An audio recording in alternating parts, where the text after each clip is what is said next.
1000 litre जीवामृत का जो setup हमने तैयार किया था, तो उस सेटअप में 1000 लीटर जीवामृत बनने के बाद जब फ्लड के द्वारा हम ऑरेंज बगीचे में पानी दे रहे थे, तब हमने एक बार इस जीवामृत को दे दिया है।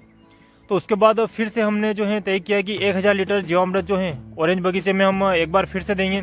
तो अब ये बनकर तैयार हैं। तो जब फ्लड के द्वारा हम ऑरेंज बगीचे में फिर से पानी देंगे तो इस जीवामृत को फिर से चलाया जाएगा। पिछली बार हमने एक नए जीवामृत के बारे में आपको बताया था, जो झांसी के एक डॉक्टर ने उन्होंने बनाया है। तो उस जीवामृत को बनने में 50 दिन लगेंगे। इतने में हमें जो है इस नॉर्मल जीवामृत का ही प्रयोग करना पड़ेगा, क्योंकि उस नए जीवामृत में हमें कुछ ज़्यादा नहीं करना पड़ता है। बार बार गोबर, गोमूत्र या बरगद के पेड़ के नीचे की मिट्टी डालने की आवश्यकता नहीं है। सिर्फ बेसन और गुड़ के द्वारा वो जो है बार बार मल्टीप्लाई हो सकता है, और 1 एकड़ में सिर्फ 20 लीटर की ही आवश्यकता पड़ती है। तो इस कारण वो जीवामृत बनने के बाद जो है इसकी हमें ज़्यादा आवश्यकता नहीं होगी, लेकिन उसको बनने में 50 दिन लगेंगे। इतने में हमें इसे बार बार बनाना पड़ेगा। तो जब भी हमें समय मिलता है और जब भी हम जीवामृत के पास आते हैं, तो लगभग सुबह शाम या बहुत बार हमें इसको जो है अच्छी तरीके से मिक्स करते रहते हैं। तो यह सबसे महत्वपूर्ण है कि कोई भी जीवामृत आप बनाएं तो उसको ऐसा नहीं हो कि आप एक भी दिन उसको हिलाए या घुमाए जो है छोड़ दें। चाहे ड्रम हो तो ड्रम में भी आप लकड़ी की सहायता से उसको अच्छी तरीके से हिलाएं। तो हमने इस प्रकार से सेटअप बना रखा है 1000 लीटर का। तो हम हमेशा जो है इसको इस प्रकार से हिलाते रहते हैं, तभी जो है अच्छी तरीके से आपके जो जीवाणु मल्टीप्लाई होते हैं। तो इन सब का नियम का पालन करना जो है बहुत ही आवश्यक है।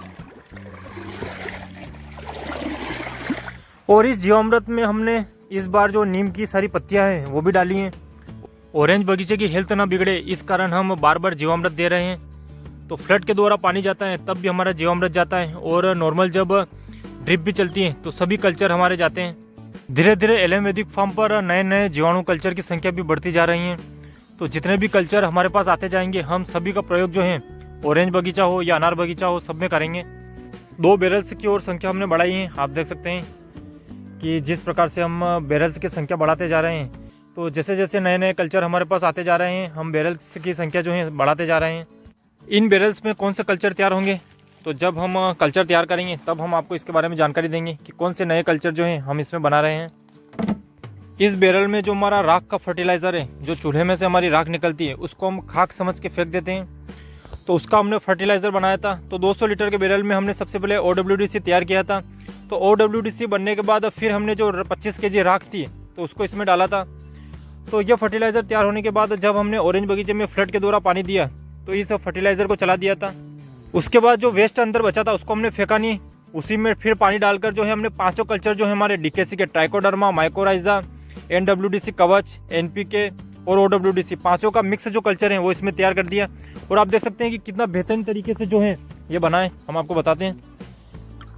अब आप देख सकते हैं कि ये देखिए जो चाशनी होती है उसी प्रकार से जो है ये बनाए, क्योंकि जीवाणुओं की संख्या जो है इसमें बहुत ही ज़्यादा है। तो ये कल्चर भी फिर से हमारा बनकर तैयार है। तो फ्लड में जब हम पानी देंगे तो इसका प्रयोग करेंगे।